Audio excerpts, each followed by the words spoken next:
security policies. Earlier this month, a gunman killed 2 students and injured 9 others. In Texas, multiple people have died after a Mexican Navy plane crashed.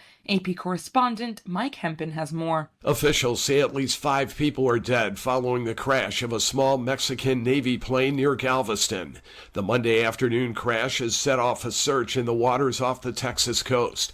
Mexico's Navy says in a statement that 4 of the people aboard were Navy officers and 4 were civilians. It's not immediately clear who has died. 2 of the people aboard were members of a nonprofit that provides aid to Mexican children who have suffered severe burns. The statement from Mexico's Navy says the plane had an accident during its approach to Galveston, but it did not elaborate. The cause of the crash is under investigation. I'm Mike Hempen. AP correspondent Haya Panjwani reports on Democrats pressuring the Justice Department. The Senate's top Democrat is urging the Senate to take legal action over the Justice Department's staggering Epstein files release. Senate Minority Leader Chuck Schumer is urging his colleagues to take legal action over the Justice Department's incremental and heavily redacted release of records about the late sex offender Jeffrey Epstein. Schumer introduced a resolution that, if passed, would direct the Senate to file or join lawsuits aimed at forcing the Justice Department to comply with the Epstein Files Transparency Act. That law, enacted last month, required disclosure of records by December 19th.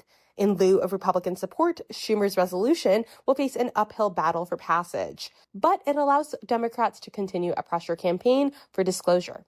The Senate is off until January 5th. Haya Panjwani, Washington. This is AP News. Nobody matched all 6 numbers for the massive Powerball lottery drawing last night. The jackpot now goes up to $1.7 billion. It's expected to be the 4th largest jackpot in U.S. history. One of the NFL's most successful modern franchises is on the move. Correspondent Gethin Kulba reports. The Kansas City Chiefs have announced they will leave their longtime home at Arrowhead Stadium for a new domed stadium that will be built across the Kansas-Missouri state line and be ready for the start of the 2031 season. The announcement Monday came shortly after a Council of Kansas lawmakers voted unanimously to allow for star bonds to be issued to cover up to 70% of the cost of the stadium and accompanying mixed-use district. The Chiefs have played at Arrowhead in Kansas City, Missouri since 1972. I'm Gethin Kulba. More information at apnews.com. This is 8:20 a.m. WCPT Willow Springs and streaming worldwide at WCPT820.com. We are Chicago's progressive talk, where facts matter.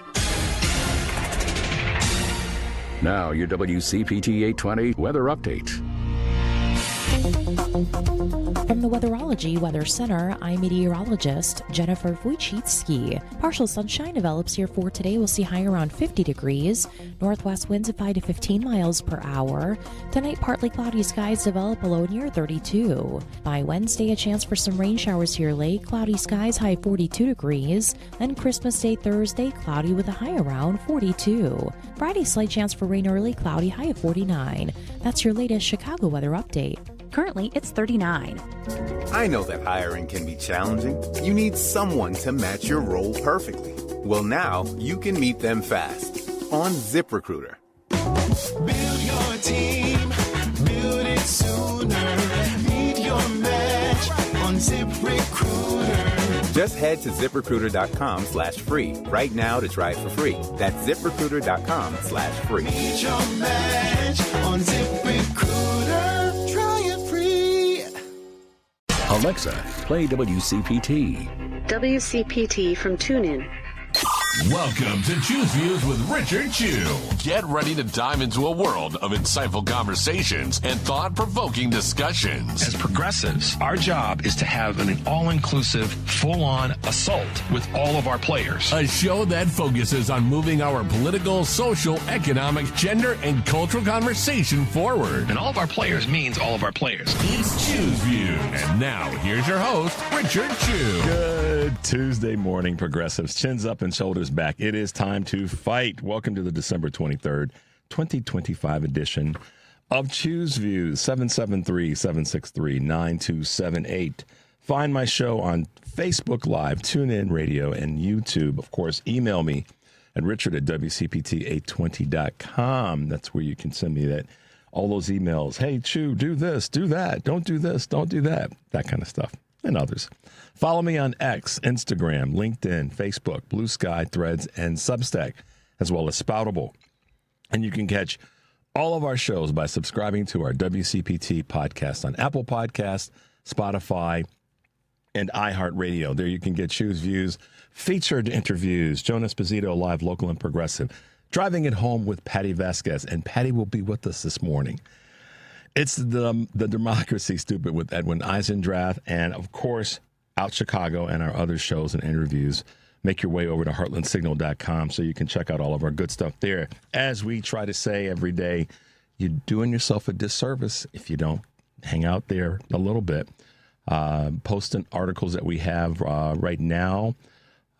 We had a great interview that Patti had with Minnesota State Representative Zainab Mohammed that really highlights how the vitriol from the White House is affecting the safety of people in Minnesota, specifically black citizens, Somali citizens, Muslim citizens.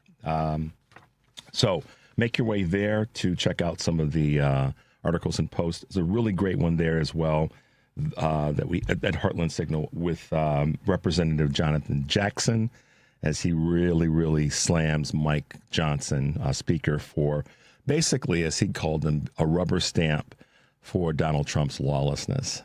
So make your way over there to catch those articles and clips and post, and then you can get those sent on to the people that you care about and you want to inform. And that's part of what we talk about with the favor that we ask in terms of you going to our website. So there you go. So today, on today's show, Patti will be with us in the 7 o'clock hour. And then Dan Summins from Blessings in a Backpack and Cedric Williams from the Chicago Boys and Girls Club will be with us in the 7:30 hour. So we'll be chatting them up on a variety of different things. And what I said yesterday that I wanted you guys to plug into today. We got the phone lines open, so if you're hanging around, if you got some time, I'd really like to find out a little bit about your end of year thoughts. What your holiday messages are going to be to other folks across the country. Who are you going to be hanging out with? And just some things, topics that you may want to have us discuss next year. So I offer you the opportunity to give us a holler today and tomorrow in the 6:30 to 7 hour to talk about what you want to talk about a little bit. Share some thoughts with us, and maybe even bring some holiday cheer. We could use a little bit of it. And that, as I mentioned yesterday, the big question that I was asking is, what is your strategy, and how are you going to navigate these next few days with Christmas and family and all that, and of course next week with New Year's. So feel free to give us a call this morning. Of course, the number is 773-763-9278. And we'd like to hear from you and hear what you have to say in that space. But right now, check this out, progressives. What of this do you think? You're renovating and building this new office space in Detroit, much smaller scale than what's happening in Washington, right, where the East Wing has been demolished for what's going to be a very, very large ballroom that the president is building. Now, a lot of CEOs have rushed to donate to this, right? And it matters to him, right? So he looks at the list. On that list, you got Amazon, Coinbase, Google, you got a whole lot of others. Comcast, tons of companies on there. I didn't see JP Morgan Chase on that list. Did you think about it? Is there any chance you're going to do it? You have to look at JP. We have an issue, okay, which is anything we do, since we do a lot of contracts with governments here and around the world, we have to be very careful how anything's perceived. And also how the next DOJ is going to deal with it. So we're quite conscious of the risk we bear by doing anything that looks like, buying favors or anything like that. So, do we do things like that? And but we also have policies where we don't do certain things. Right. Because it just makes it easier for us. We have helped the inaugurations. That was a normal thing that a lot of companies did.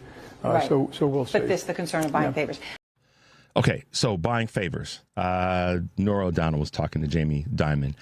And basically, yeah, he's not necessarily bending the knee and does not want to be, tied to some of the things that he's viewing as corrupt or certainly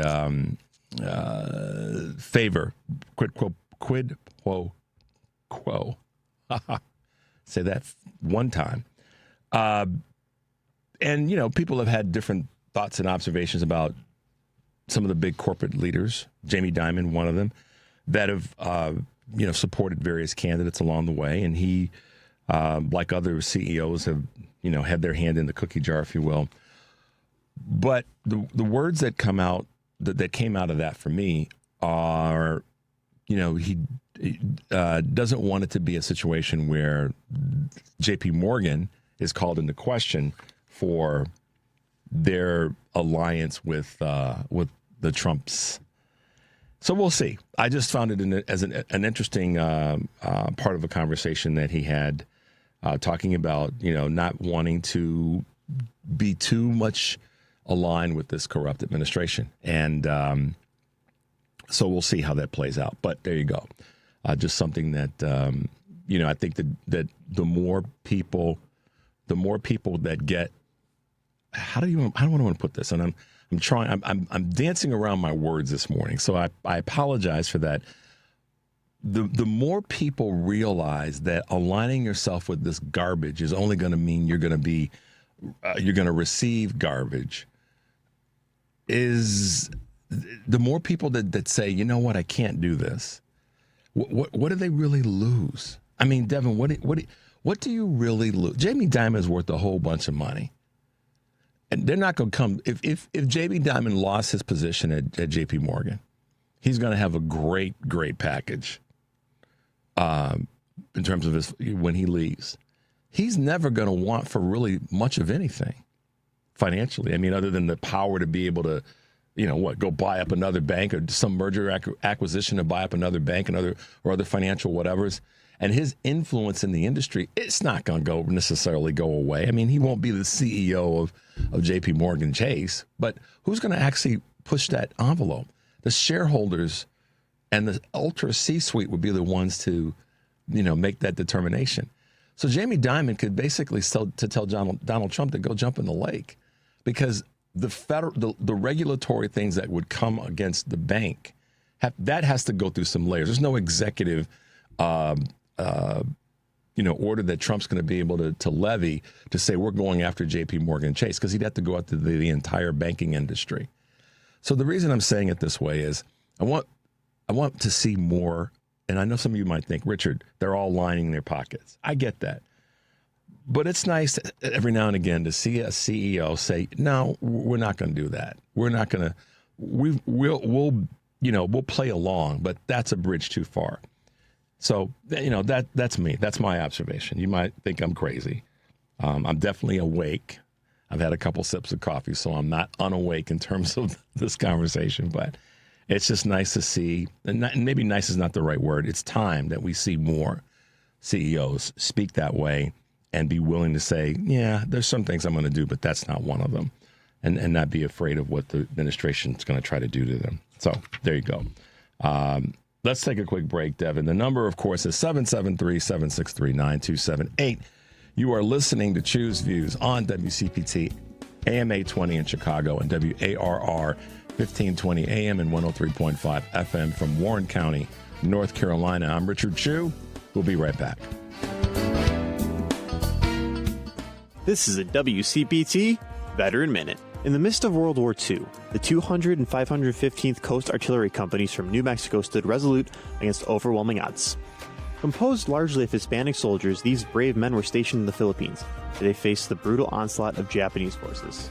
Despite their lack of supplies, American and Filipino forces managed to fight the Japanese for 3 months. However, this was not a victory for the American and Filipino forces. As the American Army surrendered in Bataan, the U.S. and Filipino prisoners of war were forced into the infamous Bataan Death March. A grueling 65-mile forced trek under the scorching sun, marked by extreme deprivation and harsh treatment. Sadly, 829 men were never able to return home. New Mexico's Veterans of the Bataan Death March are honored each spring with the annual White Sands Bataan Death March Marathon. People from all around the world join together in the desert at the White Sands to participate in the anniversary of one of the most tragic casualties of World War II. This has been a WCPT Veteran Minute. Alexa, play WCPT. WCPT from TuneIn. Good morning. You're waking up with Richard Chew. Good morning. Good morning. Good morning. We're live and ready to hear from you. Text or call us now at 773-763-9278. Same number. Simple as that. Let's get the conversation going on Choose Views. All right, guys, welcome back to the show, and thanks for hanging with us. The number is 773-763-9278. Give us a call. We want to get you guys, we want to get you talking about what you're going to be doing these next few days with Christmas right in front of us. And we want to get your thoughts on how you're going to navigate some of those conversations. And Lois sent us a text yesterday basically saying, hey, Richard, you know, we've got a blended family, and some people I hang with, some I don't. I send cards, and, you know, I'm just going to keep a lid on it. And that's a strategy. That's a way of navigating. That's a way of handling it. That doesn't necessarily mean she's avoiding things. She's just choosing to take the high road. So I'm going to hear from you guys, what your plans are. And also, as we're wrapping up this year, what are you looking at and looking to in 2026? And we'll probably talk about that again next week. Looking forward to, we have a show next week that's going to get a couple special guests that are going to be hanging with us next Monday. So that's going to be a lot of fun. But right now, let's hit you with a couple of quick Choose Views news items, and then we'll talk about holiday travel. Americans prefer, on this December 23rd, 2025, Americans prefer fake Christmas trees.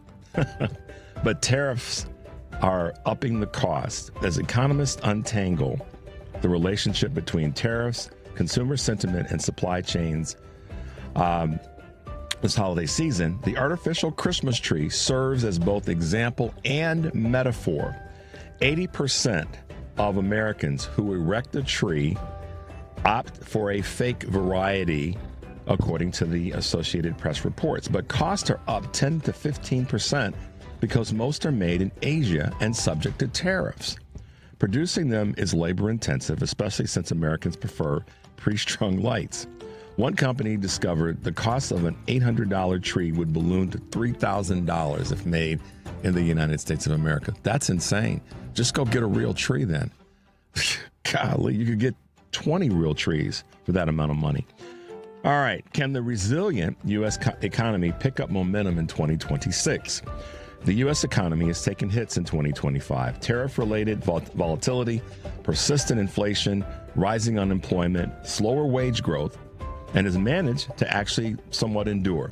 But as the New York Times notes, resilient, quote, isn't the same as good and growing. It notes that artificial intelligence-related investment has largely propped up the economy, while a K-shaped outlook takes shape where the wealthy spend confidently as lower earners fall behind financially.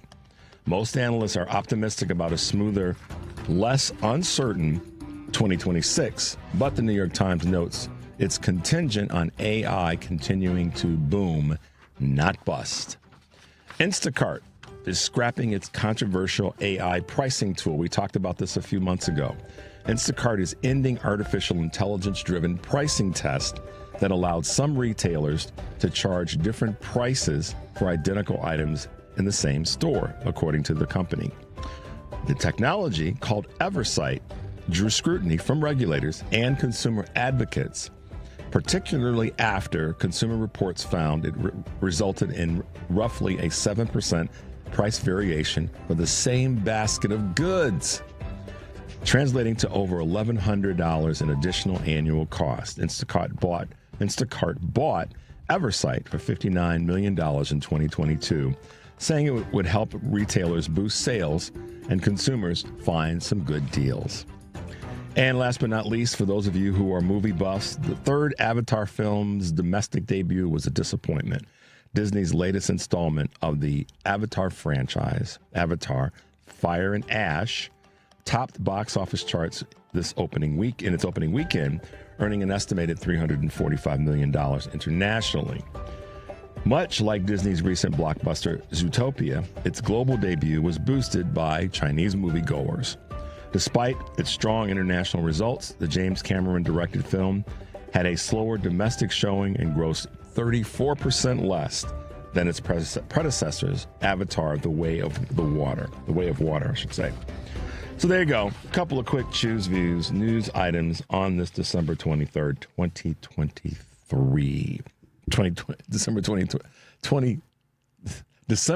23rd, 2025. There you go. Sometimes, guys, I'll tell you, live radio. Devin and I were laughing earlier. Like, sometimes you get the wheels going, and you got to steer it correctly. So there you go. Huh? You're in holiday mode. I guess I might be a little bit in holiday mode. And Devin is a good soul. He always, this is the great thing about all of our engineers here. They always keep us. I use this phrase a lot. They keep us on the rails, and they keep us laughing at ourselves, so we don't take things too seriously. But there's a little bit of holiday. My brain is like, oh yeah, Christmas is 2 days away. But we all do this every single year.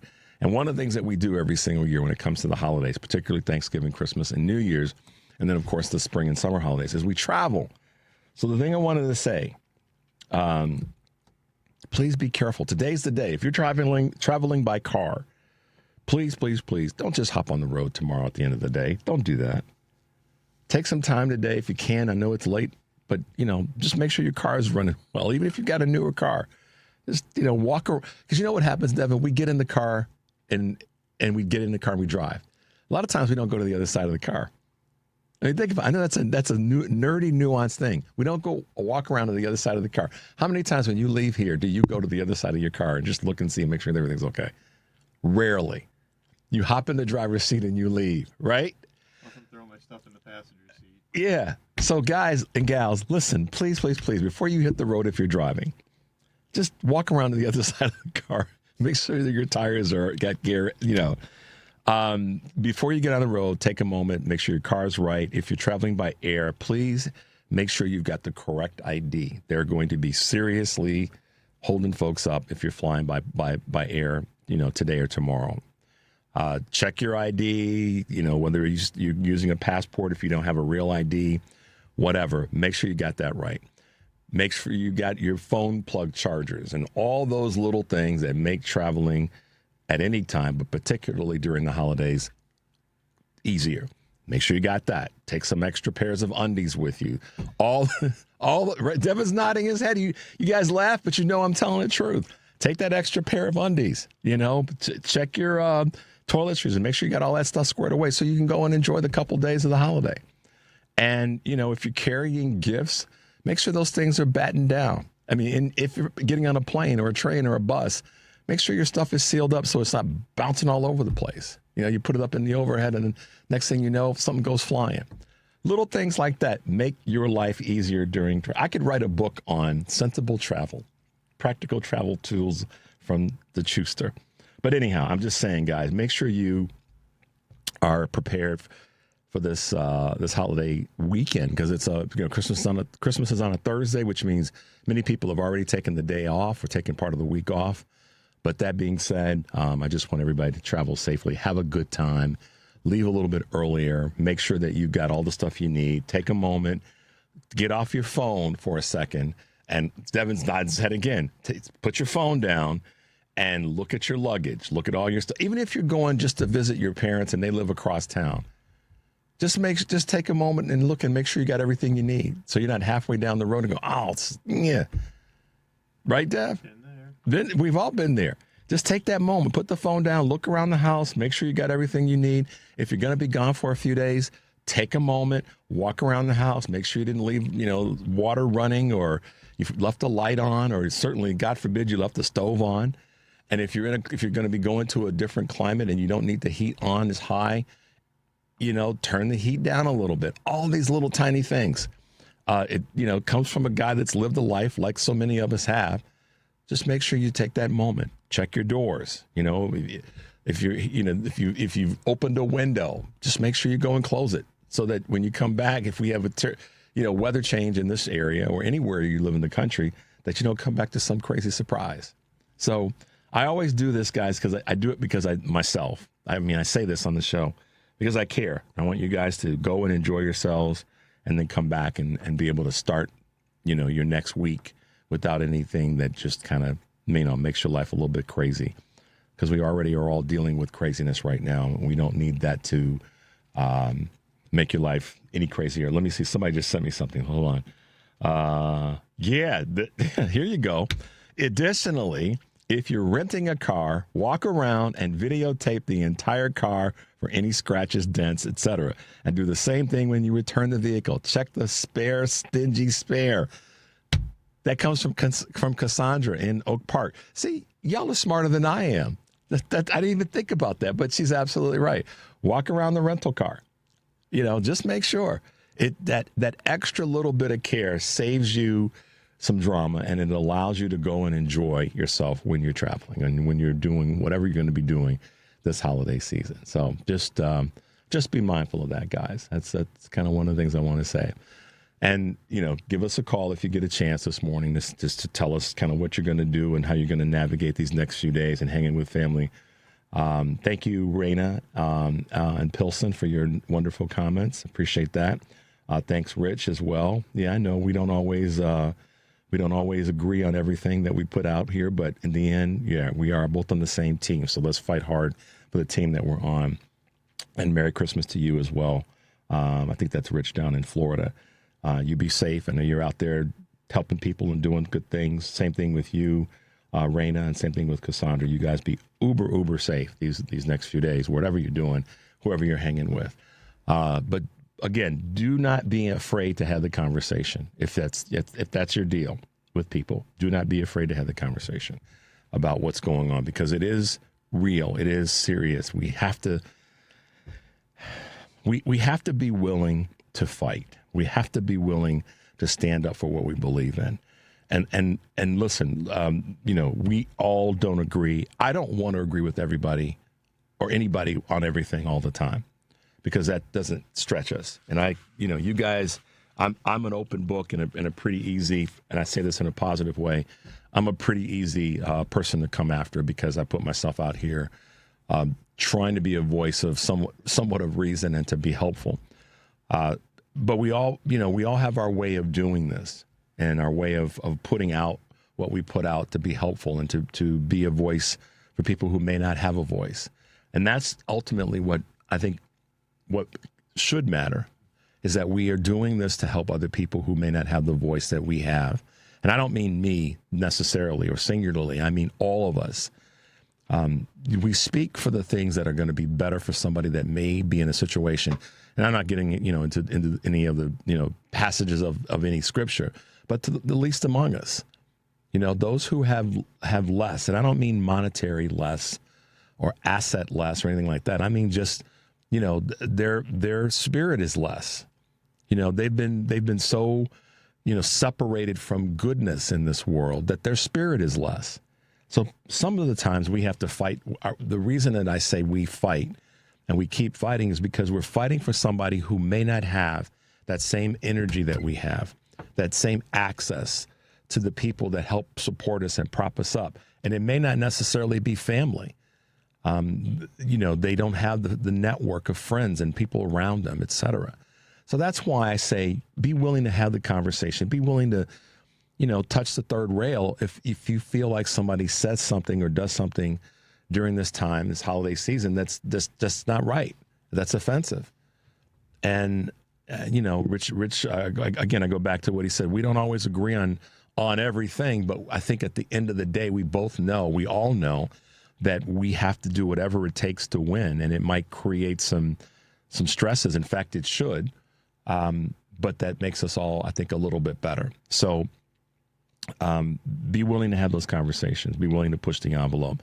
And also, if someone says something that's just a little bit out of pocket, be willing to have the corrective conversation with them to say that's unacceptable.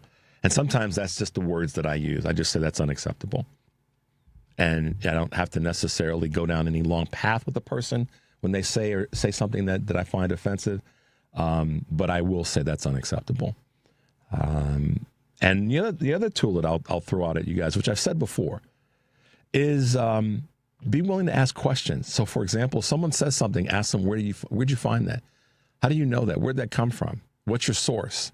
And put them on the spot to have to answer the question about something that you find is crazy. You know what I mean? Be willing to ask a question. What's your source? Where'd that come from? Who'd you find that out from? Where'd you check that? Did you vet that first? You'd be surprised how people will be like a deer in headlights when you say that, when you ask that kind of question. So, in any event, let's take a quick break, guys. You're listening to Choose Views on WCPT, AM 820 in Chicago, WARR 1520 AM and 103.5 FM from Warren County, North Carolina. I am Richard Chu, and we will be right back.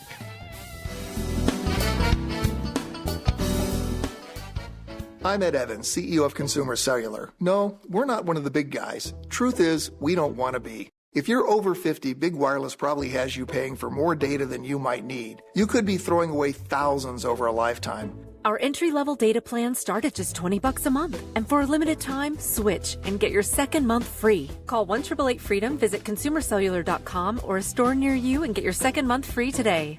Plans include $5 credit for auto pay and e-billing. See site for additional details. Get great gifts for the workshop at Menards. Know you're getting the job done right with a level from Johnson Level. They offer a variety of levels, laser levels, and layout tools for incredible accuracy. Get a 24-inch I-beam level. On sale now through December 24th. Hurry, Christmas is almost here. View our selection of Johnson Level tools on Menards.com. Plus, check out the weekly flyer for many other great deals happening this week. I know that hiring can be challenging. You need someone to match your role perfectly. Well, now you can meet them fast on ZipRecruiter. Build your team, build it sooner. Meet your match on ZipRecruiter. Just head to ZipRecruiter.com/free right now to try it for free. That's ZipRecruiter.com/free. Meet your match on ZipRecruiter. Try it free. You're listening to WCPT 820. Here's the latest Chicago weather update. From the Weatherology Weather Center, I'm meteorologist Jennifer Wojcicki. Partial sunshine develops here for today. We'll see high around 50 degrees. Northwest winds of 5 to 15 miles per hour. Tonight, partly cloudy skies develop below near 32. By Wednesday, a chance for some rain showers here late. Cloudy skies, high 42 degrees. Then Christmas Day, Thursday, cloudy with a high around 42. Friday, slight chance for rain early, cloudy, high of 49. That's your latest Chicago weather update. Currently, it's 37. Chicago's Progressive Talk, WCPT 820, where facts matter. Welcome back to Choose Views with Richard Chu. Hey, guys, welcome back to the show. So here's another one that came in. Let's see. If you're leaving the house in freezing weather, shut off the water, open all the faucets, flush all the toilets, and hold the handle down till the water stops. That way, if power goes out while you're gone, your pipes don't freeze or burst. Yeah, there you go. That's a good one. So, see, you guys are smarter than all the rest. I love it. Everybody's just contributing. If you got more, if you got more stuff, send it. We'll read it on the air. Appreciate 630 for sending that. Who was that sent this in? Let me scroll and see if I can get the name. Yeah, okay. All right. Let's see what we got. Oh, that was Cassandra. Another one from Cassandra. Thank you, Cassandra, for all your contributions. Thank you, Rich, for all your contributions. Raina, all you guys. Appreciate you. All right. So let's hit a couple of hot topic items that are going on right now. So with this Epstein craziness and this just harm that was put out, I said yesterday that the real the second crime now is the cover-up. And in the sense that the conversation is what they haven't released and all that. And I said before, ultimately this is about these young women, these girls who were harmed and abused, these survivors. And I don't know if you guys saw this or not, but Bill Clinton, and I did do my best to vet this as deeply as I could. Basically, Bill Clinton, you know, the DOJ, or let me say this differently: Pam Bondi, Donald Trump, and all their merry band idiots have been trying to say that this was all, you know, other people. And if you saw some of the photos that were out this weekend, it was photos that were where they had things redacted and blacked out and all this other kind of stuff. And there were a couple of photos where Bill Clinton was in those photos. Okay. And so now, some of the House members are saying we want to drag him in and Hillary in and make them testify as to what went down. Sorry about that, guys. That was the microphone. That wasn't me. So I thought this was pretty cool. Bill Clinton just called on Trump, I should say, to release the full Epstein files, including all documents mentioning both Trump and himself, Bill Clinton. And this is the quote. Refusal to do so will confirm the widespread suspicion the DOJ's actions to date are not about transparency, but it's about insinuation.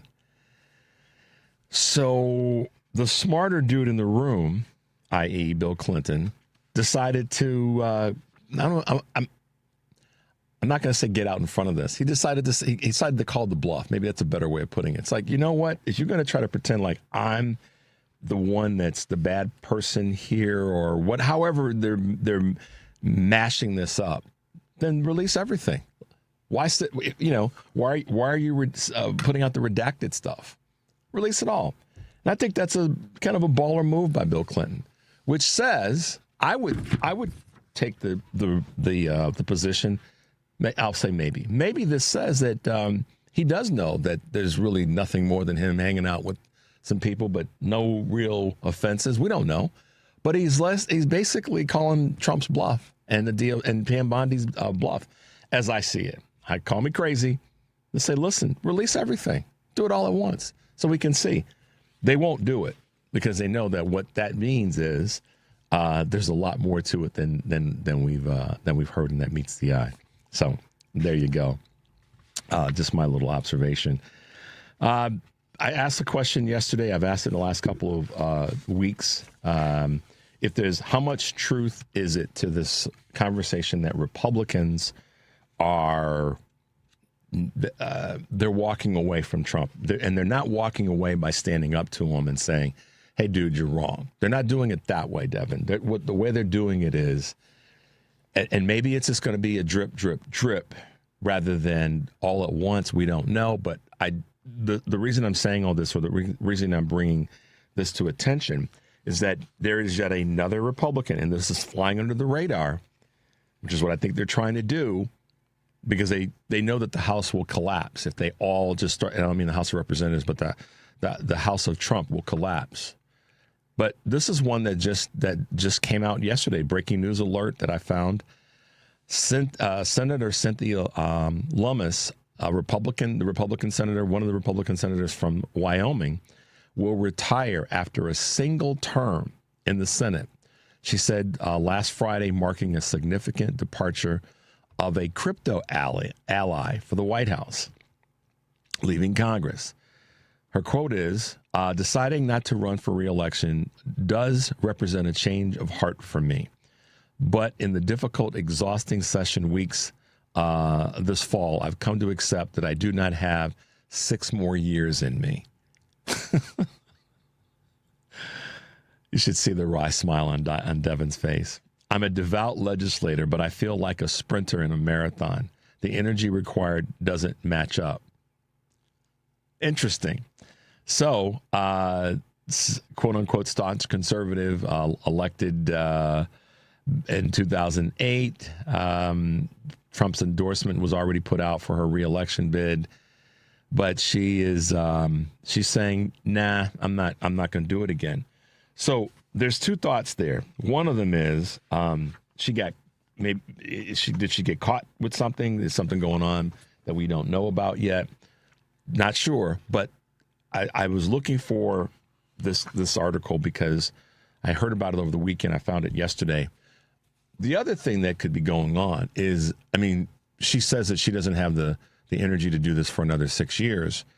I could question her motives, but I don't know her, so it's not really fair or professional for me to question her motives in that regard. If she says she doesn't have the energy to do it, then I'm going to trust that she doesn't have the energy to do it. But what is it that she doesn't have the energy to do? Is it representing her state? Or is it she doesn't have the energy to fight with what the Republicans are going to have as a major fight in this next session? I don't know. But clearly what's happened is that the Republican brand is a drag because a lot of I have to believe now that certain Republicans are realizing that they are going to have a very difficult time legislating when the Democrats take control of the House next year. And if they take control of the Senate, it's going to be it's going to be tough for them to be in Washington because they see I'm somewhat forecasting, and admittedly I will say that they see the writing on the wall. Maybe I'm wrong. But I think that's part of that. She doesn't have the energy for another 6 years. Now, the other thing too that I think, given her position with crypto, is that she's basically going to unfold her parachute and walk away. Her access has given her the ability to do what she can do to make money in the crypto business because of her access. She's also had the ability to see where this is going legislatively. So that could be the other part when she says she doesn't have the energy. I don't know, but we'll follow that. And I'm putting it in this vein because I asked the question: do we think it's real? So somewhere in the number of north of 20 Republicans are looking at not running again in 2026. That's a big number. That's a big old number. And there's not going to be enough candidates that they can slot in fast enough that are going to be able to fill those seats in Republican districts. So this is where Democrats have got to step up. They've got to be reading the room. They've got to know what's happening in those districts and where those seats could come available. And they've got to be Ken Martin, man, and every Democratic committee leader in every state that's red or blue. You've got to be paying attention and unearthing what's truth and what's fiction. If it's real that they're leaving, then you've got to have people running in those seats. We can't just have them be uncontested. That's no longer acceptable. Going back to that's unacceptable. That's unacceptable. So I'm hoping, fingers crossed, that these guys have been preparing for this and that they are ready for this. And the same thing on the Senate, that they are ready, that if, now are we going to be able to fill that seat in Wyoming with the Democrat? Who knows? But let's not go uncontested because, Afton being proved that we can move the needle. And so small wins at this point in certain areas, certain districts and certain states may simply mean that we get more people back out voting of that 89 plus million that didn't show up last time in the federal election. Maybe, but don't let these seats go uncontested. That's just unacceptable on any level, period. So, that's kind of how I'm looking at this right now. Speaking of senators, let me get to another piece that I want to share or talk with you guys about, and then we'll hit this quick break. This Kennedy Center thing is just ugly and nasty and distasteful, and it's Trump, but it's Trump. However, Senator Chris Van Hollen, you remember that name? He's the same senator that decided to step into the fray when it came to the lack of due process for Mr. Garcia earlier this year and his deportation. So Senator Van Hollen is basically swearing up and down very strongly that he is going to do everything he can. He's vowing that that Trump's name will be removed from the Kennedy Center, and he's going to do everything he can in the weeks and months to come. And as that becomes part of the run for 26, this is one of the things that he's leaning into. So we'll see where that goes. But at least he's not backing away from the fight. At least he's not willing just to sit back and say, "Oh yeah, we'll have it be the Trump Kennedy Center." So good on him. Guys, we'll take a quick break. When we come back, we've got a couple clips I want you to hear. 773-763-9278 is the number. You're listening to Choose Views on WCPT AM 820 in Chicago and WARR 1520 in Warren County, North Carolina. Also 103.5 FM from Warren County, North Carolina. I'm Richard Chu. We'll be right back. Check up on health with Chris Whitting. Heart health has become a highly profitable business. Dr. John Santa, director of the Health Ratings Center for Consumer Reports, says you should be skeptical of the growing wave of cardiac tests and treatments that are being marketed to aging baby boomers. Regular EKGs, stress test done again as a regular preventive test, not a good test. Ultrasounds of the blood vessels in the neck or the abdomen, CT angiograms of the heart blood vessels. It's expensive, exposes you to radiation, but most worrisome, it can suggest to a doctor that you need some kind of treatment that we don't know will be helpful to you and could be risky. And the heart health tests that Dr. Santa does recommend? High blood pressure, cholesterol, diabetes. Those tests are terrific. Folks need to be doing something about them if they're positive. With Checkup on Health, I'm Chris Whitting. Because facts matter. You are listening to WCPT 820. This is Choose Views with Richard Chu. Hey, guys. Welcome back to the show. Let me read a clip. Sorry, not a clip, but a tweet that we got this morning. Not a tweet. Goodness. A text. Good gosh. This comes from Nancy. She says, since we are a politically divided family, we try to steer the conversation away from politics. However, if the conversation wanders into Republican talking points, I steer the conversation away from personalities. Let's keep Trump, Biden, Charlie Kirk, and Obama out of the debate and focus on the topic, whether it be on Venezuela, immigration, Jeffrey Epstein, or tariffs. Thanks for that, Nancy, and happy holidays to you and your family as well. Politically divided. Yeah, you know, at least Nancy's aware of the territory. And so kudos to you for knowing, you know, where you are with the folks that are in your family and in your world. Let's see this one. The Democrats, hi Richard, Democrats need to win those extra seats. Yeah, they do. Looking for money, asking for donations. Let's do what we can to help them win those elections. Good point. Mildred, thank you for sending us that text this morning. So how do I want to put this? Yesterday, I talked a little bit about, I said, people ask, why do you talk about racism or say things are racist in this country and blah, blah, blah. So, you know, I just wanted to share a little bit of what, you know, whether you heard it or not, it's out there. So we'll play a part of it. Qasim Rashid had a post on Instagram about J.D. Vance delivering the certain remarks at the Turning Point USA and America Fest Summit. So check this out, guys. In the United States of America, you don't have to apologize for being white anymore.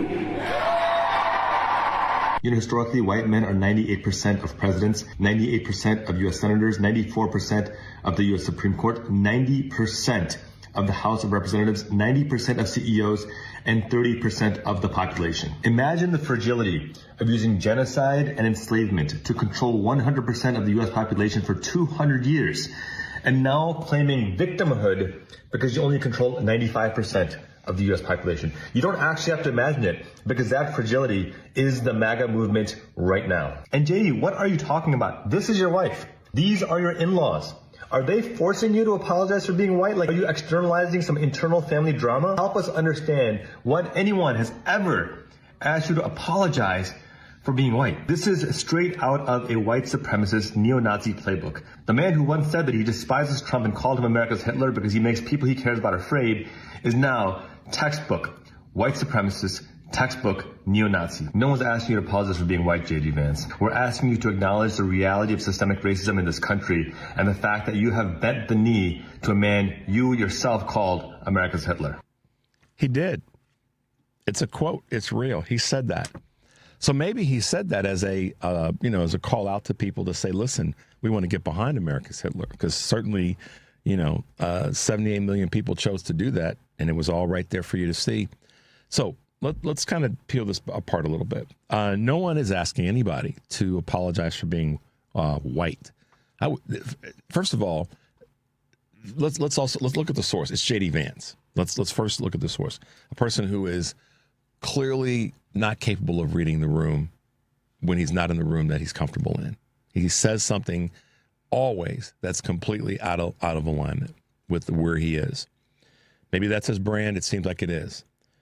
But what I see it as is white privilege on steroids.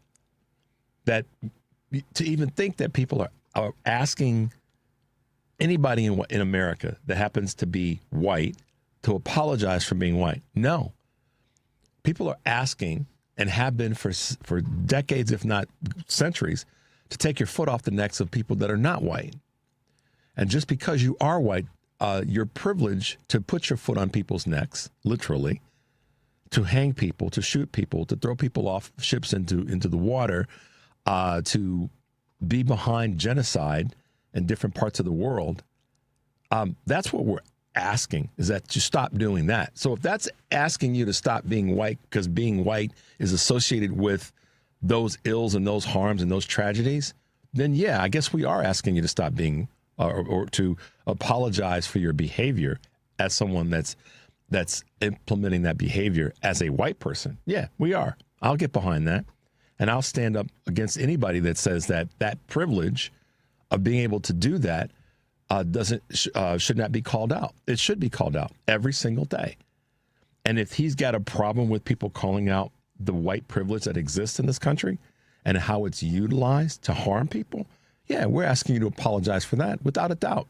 Unapologetically, I'm saying apologize for that because it's behavior that you don't see black folks running around doing.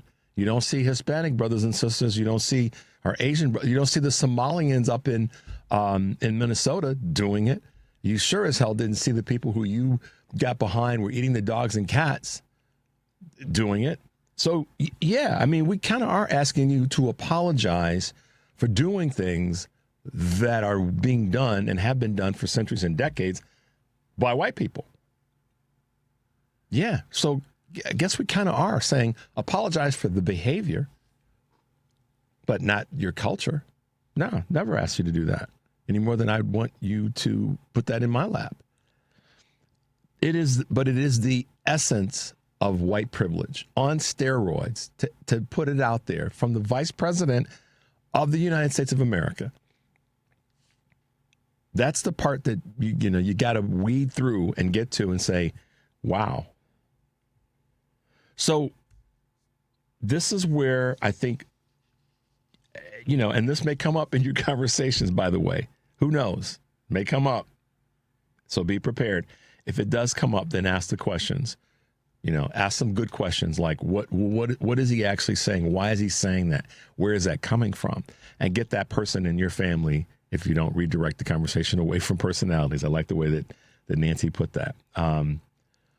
But yeah, be willing to ask the questions. JD, why do you think that anyone's asking anybody that's white to apologize for being that way? No, we're saying take responsibility for the behavior, the actions. Devin, let's so I've got another clip that I want you guys to hear, and this is one that is how do I want to frame this? I don't want to take away from it too much, but Nancy Pelosi had something to say about what Donald Trump said and did last week as it relates to his stability. The president gave his year-end speech, primetime speech, basically saying everything is going great in the country, and if anything's going wrong, it's Joe Biden's fault. Did you watch the speech? No. I've had enough of him. I didn't even think about his speech, but I did see some of it in the news afterward, and I think it was a demonstration of his mental incapacity. What do you mean by that? Well, that was a ridiculous speech. Of course, we're all offended because of what he said about Rob Reiner and Michelle just a few days before, after the tragedy. Something's wrong there, and something's wrong with the people around him that they don't stop him from his ridiculousness. Rob and Michelle, I know we were very close with them. As a matter of fact, I spoke to Rob Reiner just last year, and he talked about you. and his affection for you and his respect for you. How did you react when you saw what Trump said about that?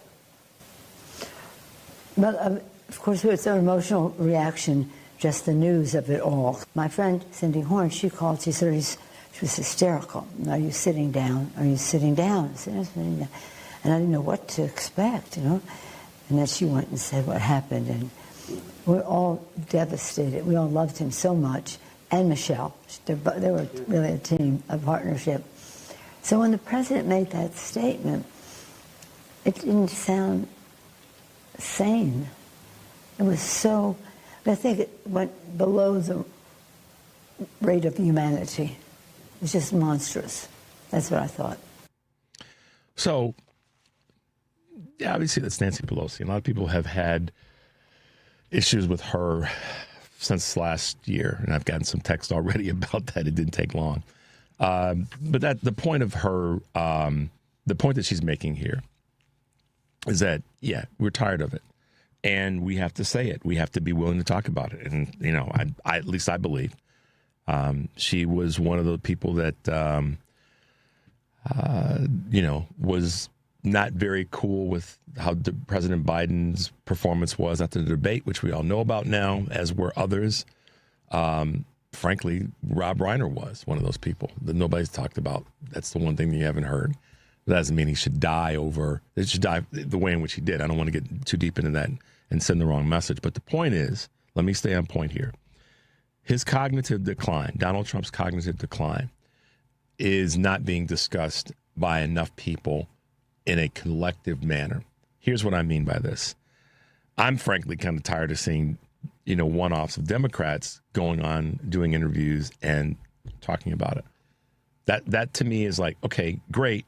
But when are you, 50 House members going to sit down and do it? Call a press conference, Devin. 50 House members call a press conference and sit down with any media outlet and say Donald Trump is in severe decline. And because, see, I approach things as best I can from a strategic, how am I going to get this knocked out and done? I'm not saying that they don't. But Democrats, here's a strategy.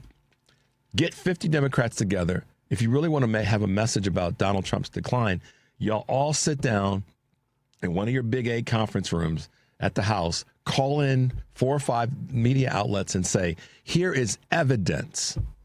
And let's laundry list it and have clips to play in the background, Devin, of Donald Trump's decline. Play that, do that. That will get people's attention. It'll make a hell of a lot of news. It'll tick him off. But it'll let voters know that you're collectively working to an end. And if you want to talk about his decline, then do it in that manner. Just like I've said about pretty much anything else, whether it be getting rid of policy or working toward getting rid of policy or hell, the electoral, whatever. Do it in a collective manner where people can see you're working together. Because one of the complaints or criticisms of the Democratic Party, and we've got to encourage them to do better in this space, is it's too many times it doesn't seem like they're moving or rowing in the same direction. So it's great that Nancy Pelosi, former speaker, said what she said. She's right. No question about that.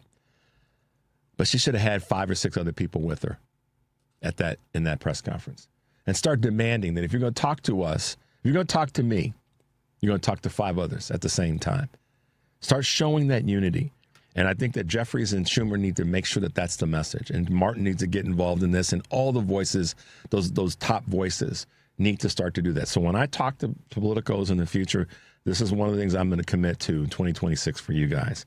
Is when I talk to someone, I'm going to say, why are there not 6 of you, having these kinds of conversations rather than just 1 or 2 at a time? I think it's far more effective, and visually, it's going to be far more impactful in my observation. So we're going to take a top of the hour break.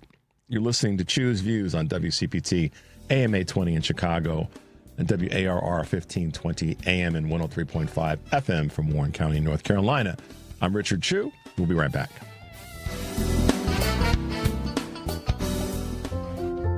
This is WCPT telling you how you can shop blue. If you have children, they are always going to be your special bundle of joy. And if they're a newborn baby, you want to make sure what's best for them. So here are the best baby product companies that support the Democratic Party. Procter & Gamble. Now, Procter & Gamble owns Luvs, Pampers, and All Good. In 2024, Procter & Gamble gave $599,000 to the Democratic Party, 61% of their donations. Procter & Gamble supports the Democratic Party. Kirkland Diapers. Now, Kirkland Diapers are owned by First Quality. And First Quality does not give to politics, but their employees do, and their employees lean slightly to the left, as $50,000 are donated to Democrats in 2024. This has been WCPT telling you how you can shop blue.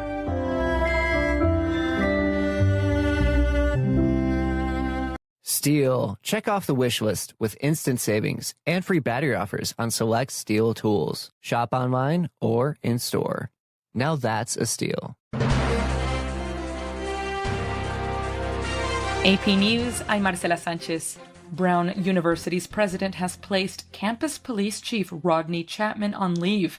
Questions about the university's security policies have intensified since the December 13th shooting, when a suspect killed 2 students and injured 9 others. Many of the questions have focused on whether the Ivy League school had security cameras installed in the building where the attack took place, and how easily campus buildings can be accessed. AP's Lisa Dwyer reports on plans for a new Golden Fleet for the United States. President Donald Trump has announced a bold plan for the Navy to build a new large battleship as part of a larger version to create a Golden Fleet. These are the best in the world. They'll be the fastest, the biggest, and by far 100 times more powerful than any battleship ever built. Just a month ago, the Navy scrapped plans to build a new small warship, citing growing delays and cost overruns, deciding instead to go with a modified version of a Coast Guard cutter. Cost overruns have also doomed other newly designed ships like the new Ford-class aircraft carrier and Columbia-class submarines. Trump says, and we're going to be working very hard with companies, but we're also going to be penalizing companies that aren't doing a good job. Trump says his new battleship will be armed with hypersonic missiles, railguns, and high-powered lasers, all technologies that are still being developed by the Navy. I'm Lisa Dwyer. President Trump delivered a new warning to Venezuelan President Nicolás Maduro. The Trump administration has said it's pressuring Venezuela to stop the flow of illegal drugs. Meanwhile, the U.S. military says it struck another suspected drug smuggling boat in the eastern Pacific Ocean. More information at apnews.com. This is AP News. AP correspondent Ben Thomas reports on a death in the music world. That's Chris Rea. Oh, I can't wait to see those faces. His family says the singer-songwriter has died after a short illness. His albums The Road to Hell and Auberge both reached #1. The song Road to Hell, quite literally about the frustrations of driving on England's motorways during rush hour. In 2011, he told the AP, I see myself as a musician that's looking for images for people to watch while they're listening to my music. So consequently, the music is always finished. And then it's what do you do with the music? Driving home for Christmas, yeah. Well, I'm moving down that line. Chris Rea was 74. And it's been so long. I'm Ben Thomas. And I'm Marcela Sanchez. This is 820 AM, WCPT Willow Springs, and streaming worldwide at WCPT820.com. We are Chicago's progressive talk, where facts matter. Now, your WCPT 820 weather update. From the Weatherology Weather Center, I'm meteorologist Jennifer Wojcicki. Partial sunshine develops here for today. We'll see high around 50 degrees. Northwest winds of 5 to 15 miles per hour. Tonight, partly cloudy skies develop below near 32. By Wednesday, a chance for some rain showers here late. Cloudy skies, high 42 degrees. Then Christmas Day, Thursday, cloudy with a high around 42. Friday, slight chance for rain early, cloudy, high of 49. That's your latest Chicago weather update.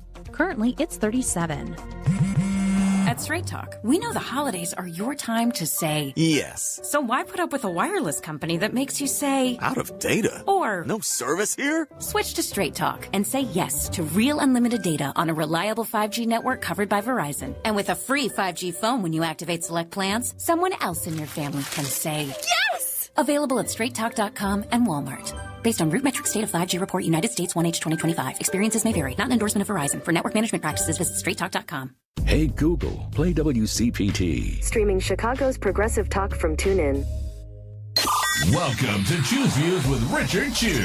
Get ready to dive into a world of insightful conversations and thought-provoking discussions. As progressives, our job is to have an all-inclusive, full-on assault with all of our players. A show that focuses on moving our political, social, economic, gender, and cultural conversation forward. And all of our players means all of our players. It's Choose Views. And now, here's your host, Richard Chew. Hey guys, welcome back to the show, 773-763-9278. Thanks for hanging with us this morning. So, just some great clips or texts from people this morning about Trump and his dementia done. Let's see what else we got here. Someone said, remember, it's Festivus. Okay, let me get one more before we pivot. Yeah, there we go. Okay, so Funny is Female Comedy Festival that took place in Oak Park featured somebody that is near and dear to my heart professionally, and if you mess with it, you got to deal with me. Who would that be other than the great 5 to 7 driving you home in her hoopty, Patti Vasquez? Good morning. Good morning. You literally woke up with me this morning. I did. I wake up with you every morning. What are you talking about? That's right. Getting my son ready for school, and Richard's on, having the good conversation. I mean, and conversations that it's not that I refuse to have. I'm glad that you have them. Why is that? With the folks that, and not all of them, but the leaving MAGA, there's hard parts of that. You know, there's really hard parts of how they want to be treated. I remember we yell at the radio sometimes, and they're great. I love everything about the work that they're doing. It's just sometimes I'm like, I wouldn't be able to have that. Yeah. Well, it's like Joe Walsh. I had Joe Walsh on the show, and I'm still like, you were part of the problem. Yeah. And I did say that to him. Well, but here's the thing, Patty.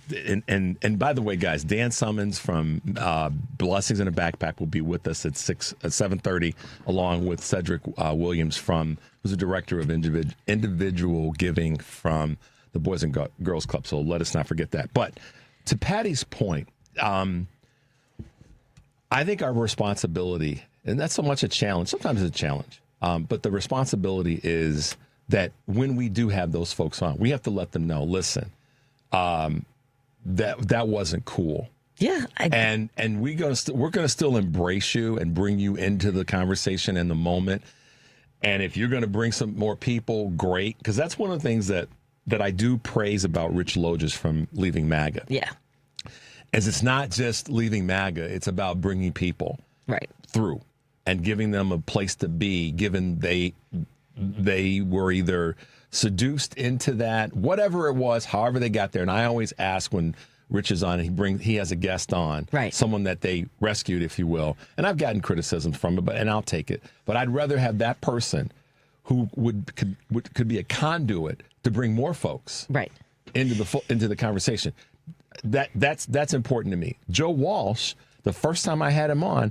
The first question after how you feeling, how you doing, how you living is, so what was it what's been your revelation about what happened, how in your from going to A to B to Z? And I said, and how did you personally feel about what you did? And his answer was, he paused and he said guilt. Mm-hmm. And what was the other word? It was guilt and something else. And we've got the tape. But he acknowledged the fact that what he had done was embarrassing. And I get that. And I think for me, and I have those conversations with Joe Walsh, and I like listening to the conversations you have with the folks. And look, I grew up here on the northwest side of Chicago around many people who are now MAGA. I mean, I grew up, my dad was a Republican precinct captain here in the 41st Ward, Norwood Park.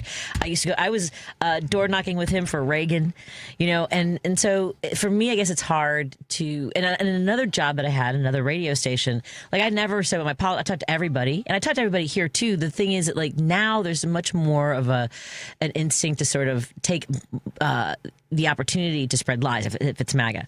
For leaving MAGA, I appreciate you're doing that work and giving them a platform. I need a little more time. You know what I mean? I just need a little more time, I think. Trust me, Patty, I appreciate that. I appreciate you saying that. Bertha Chu, my late mother, always said, some people you have to feed with the long-handled spoon. And that was, if you visualize that, guys, it's a Southern thing. It's a specifically Southern Mississippi thing, and New Orleans and Louisiana thing. It is saying, listen, we're going to be embracing. My mother was a very embracing person, but she would, she would make it plain to whomever about whatever. I'm going to give you an opportunity, but if you mess it up, we're truly done. And so that's something that I kind of learned from her. I'm going to give them an opportunity, but you got to come correct. Well, I also think because I like listening to them on your show, and Joan has folks on too, and occasionally, like I said, I will as well. One of the things that we talk a lot about in the last couple of years is there's always this reporter that goes into a diner in red states and the deep red states, and let's get into the mind of MAGA and what are they thinking and what aren't we getting across to them? And it's never about the people who are fighting for affordable housing. Like, right. Why do we believe? Right. The things that you say that are not there, and I blame corporate media. I blame is the wrong. Now more than ever. Right. That's like, okay, Patty's so right about this. Why in the hell are y'all going to talk to the folks that we already know they're not going to change? They're committed. They're going to keep saying the same thing. Now, Allison Camerata earlier this year had a panel of people, it was like 8 or 10 people on her show. And they were all people who said, I was wrong. Mm-hmm. I'm not doing it again. Most of them had said, I'm switching parties or I'm going independent. Right.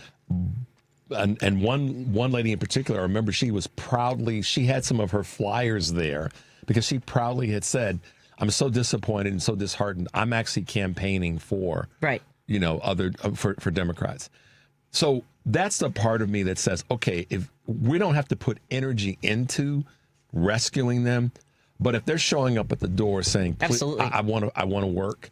Yeah, but you're going to work, but you got to start in the backyard. Yeah, and I work alongside when I volunteer in places like Wisconsin, because we did a lot of grassroots work with some amazing organizers in Kenosha, Racine, Elkhorn, and I work all that. I love doing the work. I think that for me, the focus of our show too. Well, obviously, it's sometimes to just laugh at how crazy things are, how insane it is. Yeah, I guess. Right, I know. I mean, look, I was going to tell you, you have all these articles out. This is what I walk into the studio with. Somebody sent me.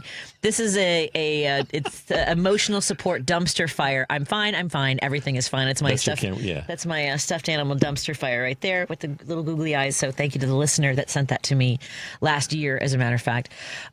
Don't you miss? I don't know if you ever voted only on issues and where a candidate was coming from, because I used to vote not entirely split ticket, but because of my background, my dad's a Republican, my mom is a Democrat, and I know where we got so entrenched, and a lot of that had to do with the way Newt Gingrich and the Republicans in the 1990s, just everything was a wall of no. Before the wall of no to Obama, it was to Clinton and the 100-day contract, and they hated everything that Clinton stood for, which included, by the way, a moment when we were approaching something when it came to health insurance in this country, and we've dug so much because he never should have made Hillary Clinton the czar. Do you remember this for healthcare? Yeah, I remember. I mean, I'm sorry. It just made them a dual target. Yes, and they already and blocking just because it was them, not because it was actually making sense, or to take apart what they didn't like. They blocked and got in the way and trash talked because it was her and it was him. Right. And that wasn't, it was one of the earliest things he did, in addition to the don't tell. Right. Don't ask, don't tell. Don't ask, don't tell. Yeah. And this is where I think that part of our opportunity / responsibility is to help politicians make better decisions. I don't think that there's a sort of a need for our Democratic elected officials to like run in and do harm. Like they're just going to go in and mess stuff up like the Republicans do across the board.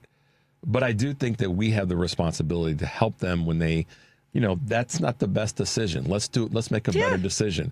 Not that you're criminal or bad, or you're doing it from a bad perspective. But that you maybe this versus that. Yeah, and that sometimes that's where the people around the elected official needs to be. They need to be more willing to lose what they have for the greater good, which is, listen, Madam President, Madam Senator, Mr. Mayor, Madam Governor, you brought me on to be what? A doormat, or to speak truth to you? Which is it? And that takes a lot of guts. You mean like in The American President, the film, great film by Rob Reiner, Yeah. with Michael J. Fox is one of my favorite characters in It's a great cinema. moment. Yeah, where he tells him basically like you have to. This is what you ran on. This is on your morals, your values, and because of appearances and now with what we have is the money aspect of it too. True. All the pull, and that's for Democrats and Republicans who take money that because companies, corporations are people. Everybody feels like if they're taking money, I got to take money too. And unfortunately, however you look at it, it's to remain reasonably competitive. Yeah. Because, here's a good example. Someone said this to me over the weekend, and let me just do some business. You're listening to Choose Views on WCPT, AM 820 in Chicago, and WARR 1520 AM and 103.5 FM from Warren County, North Carolina. I'm Richard Chu, and in studio with me today is the great Patti Vasquez. I have my back to the camera. She drove her hoopty down the block and parked on the street and said, "I'm here, y'all." So she's driving it. She's driving it home, and she's also driving it, this morning. Yeah, sure. Thanks for hanging, Patti. Thank you very much for having me. Someone said to me, the amount of money that is being thrown at elections, but not with policy that supports their position. And that's happening right here in our Senate race here in Illinois. Yeah. There's a whole bunch of money being thrown at a problem by one of the candidates. And it's just, let's just be honest, y'all. But what am I missing? You're not missing anything. Right. We got 3 people running for Senate for Durbin's seat. Right. And there's one that's throwing a lot of money. I know which one. Yes, okay. Okay. But are we really, is that really the way to solutions? And is that the person that's going to get the most done? And to your point about money in politics, it's distracting from the non-policy side of that candidate. And I'm talking about Roger Krishnamurthy. Mm-hmm. I'm not going to tap dance around it. What is he getting done right now versus throwing a bunch of money in ads?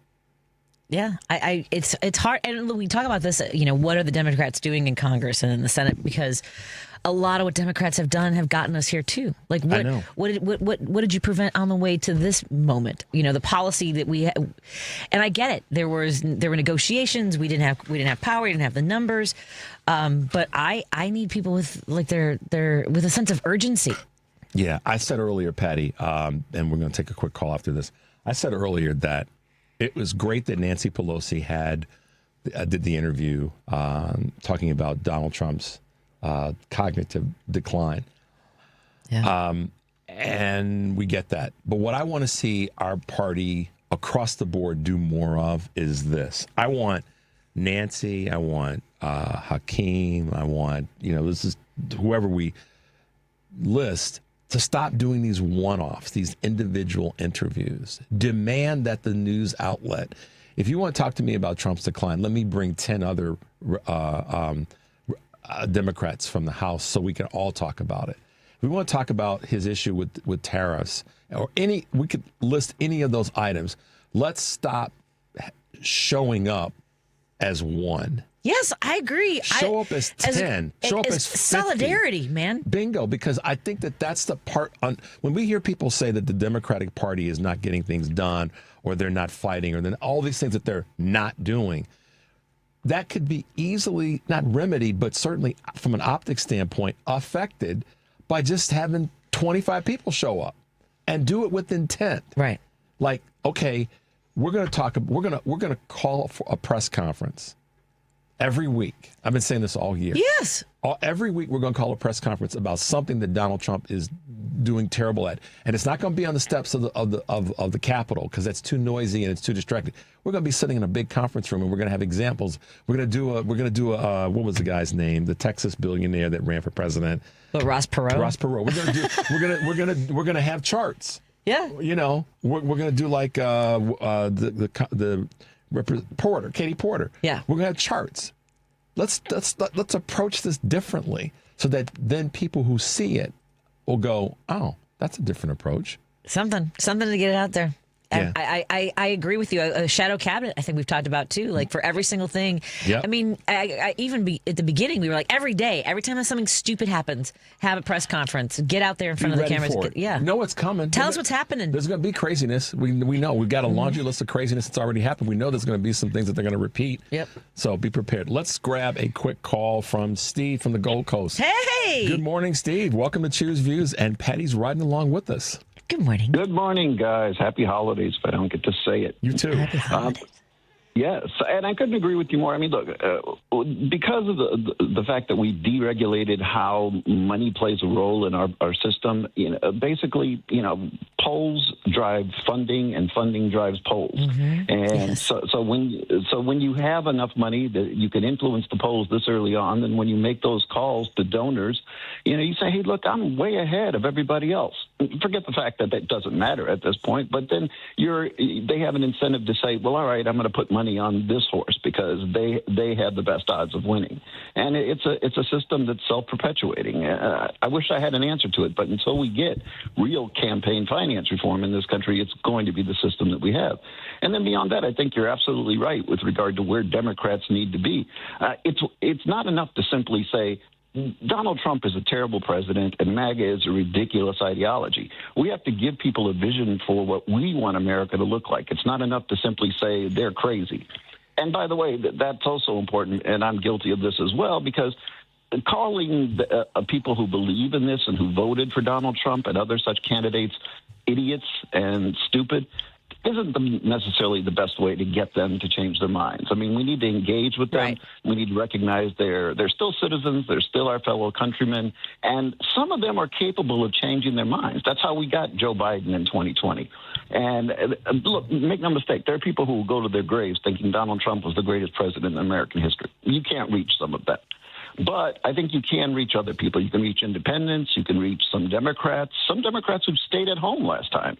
And, they just didn't vote at all. Yeah. So I think we need that kind of messaging. And quite frankly, our greatest ally at this point is Donald Trump. I know people sometimes sit there and say, oh, I hear his health is declining or his mental capacity is declining. Okay, now fast forward that. President J.D. Vance, is that really what you want? So, I mean, is there a victory there? So like I say, be careful what you wish for. Yeah. Well, Erica Kirk's waiting. Yeah, she is. Waiting in the wings. Exactly. Go ahead. And lastly, I mean, the best thing about, MAGA is that sooner or later these sorts of movements turn on each other, and that's what we're seeing. There's huge infighting now amongst these people. So, again, they're our best ally at this point. Yeah. Steve, thanks for the call. Always good to hear your voice. Yep. Bye-bye. Happy holidays, Steve. Happy holidays. Patty, yes. I think that going back to what Steve said about this campaign financing thing, you may have heard me say this yesterday, and if not, it's out there about Mitt Romney saying that, that we need to tax the rich to solve the debt problem. Well, I have two rails of this. One of them is, Mitch, we've been saying that for decades. Okay. Yeah. So this is nothing new. I love how Republicans suddenly, and this goes kind of come back to what you said about the folks, the leaving MAGA or the change of heart folk. We told you were wrong then. We told Joe Walsh 15, 18 years ago, dude, you're wrong. And we've said to the people who were left MAGA, you were wrong. Right. Mitt, and make no mistake, I don't want to harangue anybody. I just don't have the bandwidth or the energy to, have more conversation. Like, I get it. I let them do the work. We and have then when other you're work. ready, There's then only come, so much work that I'll work together 1,000%. But I'm not going to drag you. You need to come out of the mud. And once you get out of the mud, I'll rinse you off. But you at least need to come out of the mud. Yeah, we all have the different, I think, paths of how we want to achieve making lives better for everybody. But this campaign financing thing it's been an issue, and it's going to take. Like, I've had people say to me, Richard, when are we going to fix the Electoral College? And I agree. Oh, man, see? There's no fix to it. It just has to go. Right. There's no fixing. And so I've got a couple listeners that have said to me very clearly, it needs to go. You need to talk about it more. And I don't disagree with them. But to get there, just like with campaign financing, in a similar way, to get there, we've got to win. Yeah, we've got to get the incremental wins. We've got to win the House back. We have to have a dominant number in the Senate to actually have that stick. Then we've got to, as I understand it, based on my research, then we have to have a conference with, Constitutional Convention. Right, in the states to change that. Mm-hmm. So we can get that win, but we've got to have these other wins first. Yep. And what do we leave that doesn't get done along the way? I'm not saying we don't do it. Don't get me wrong, anybody that's listening. I'm not saying that. Right. I'm just saying we've got to have these other wins, like with campaign finance. To fix campaign financing, we have to have the House and the Senate. For all of it, we have to get through this first. There is no getting there because there's nothing we can do. They have captured all three branches. We just had a federal judge who was found guilty of obstruction in Milwaukee. I know. And this is what always, and part of why I guess I'm hesitant to have more conversations is I don't understand why MAGA has everything they wanted, but they're still, including controlling women's bodies, kidnapping people because of the way they look or the language that they speak or the work that they do. They have everything that they want, and they're still outrageously angry and nasty and coming after us for sharing our thoughts. Which is why I understand where you're coming from when you say, Richard, I don't have the same bandwidth, and Patty's not saying this as a criticism. It's just it's a criticism of myself. Truth. I don't got the energy. and the most important thing I think is to know yourself, oneself, so that you can then determine how you're going to go forward in this crazy time. That's why I've been saying to folks the last couple of shows, let me know what your game plan is these next few days during the holiday. How are you going to navigate? Because if you don't go in knowing kind of how you are, who you are, then somebody in your family or friends or group of people that you're hanging with is going to take advantage of that. They're going to be like, yeah, I'm going to get all over because he's that. Maybe I'm crazy, but I think to Patty's point, you kind of have to know what your bandwidth is. Yeah. And I do have friends that are MAGA that I've been meaning to reach out. Well, they're not, one has become MAGA. Both were Democrats. And I have been meaning to reach out to go for cocktails. And they're not too bad, except like with the RFK Jr. stuff. This is something that was like hard because they are all in on the anti-vax, and maybe it was Tylenol for autism and all that stuff. So that is kind of dicey as well. I mean, it's... You as a mom that has a child with disabilities, I mean, that's got to be... It's hard. I mean, to hear someone say, we aren't going to do things to help. Yeah. Wow. To help it, I mean, I get wanting to have answers. And we only recently found out, like, Declan's reason for he has a genetic disorder that's incredibly rare. We found out when he was 19 years old, that he has something called primrose. He's one of 53 people on the planet that's been diagnosed with that. Jeez. So I get for 19 years, I thought, was it something that I did? Was it something that I ate? If I didn't know now, I would have been like, oh, was it Tylenol? I mean, can you imagine all the, like, now more weight of guilt and remorse? Oh, it's so hard. Oh, yeah. But see, here's the thing. To get there, it took research. Yeah. To get there, it took science. It took science to figure out the real issue. Yeah, and the test it's a de novo, which means a spontaneous genetic disorder that just happened, and they didn't even start testing for it more widely until 10 years ago. So they would have... So I understand wanting to have answers. This ain't it. No. This FDA that, by the way, just came out with they want to regulate certain apparel, like binding, like trans wear, I guess, for like binding the breasts. Yeah. And like now going after these companies that make compression shirts. Okay, I can't with that's a health issue. Okay. I mean, they're just because they have to keep going for the things for the red meat. The red meat for Because they have MAGA. no real substantive policy. Right. It's trans issues. It's rounding up black and brown people. I mean, blowing up boats and saying it's protecting Americans. It's seizing. If we got to blow up a boat of that size, and so now, Patty, you may have heard this last week. Tom Cotton, senator from Arkansas, is it Arkansas? Yeah, said that he got caught on a not even a hot mic. It was an interview where he said that there was the first strike that did this, the second strike did that, and then the third and fourth strike. What? Yeah, I'm saying. But nobody's talking about it because they realize they got caught with their shorts down. And there's so many things. To your point about, how much is it that we really are going? What's our bandwidth? I love that. I'm going to start using that more often. What's the bandwidth on this? But we've got to have some. Well, but it also comes down to let's say abortion care. Like we don't have the bandwidth to fight for some of the things across this country that are happening to women, where they're having infections, losing the ability to have kids in the future, dying. Right. Those stories. If any other time that this was happening in the country, that would have been elevated. That women are losing their lives, and the mortality rates in states where abortion care is prohibited of infants, they're dying in those states as well, because when they are born, they're not getting the support services, because then they defund all the things that would be necessary to help the child that was a challenging a birth, and to help the mother and to help the family. Exactly. Nope. All gone. Just you got to be pregnant and barefoot and have more babies.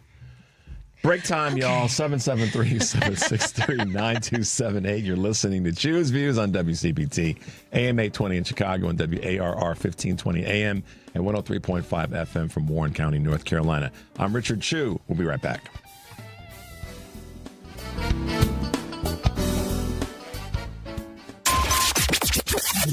WCPT replay. Speaking with Wendell Young, the vice chairman of the Chicago Wolves, and he is the newest inductee in the 2026 AHL Hall of Fame class. There's one goalie in particular that I think you had a front row seat for history, and that's Manon Rheaume when she became the first female NHL player in that preseason game. I walk into the rink, and Phil and Tony Esposito, when they're kind of talking, they're like, we got to put Manon in. Everyone's here. The rink is packed. All the media's here.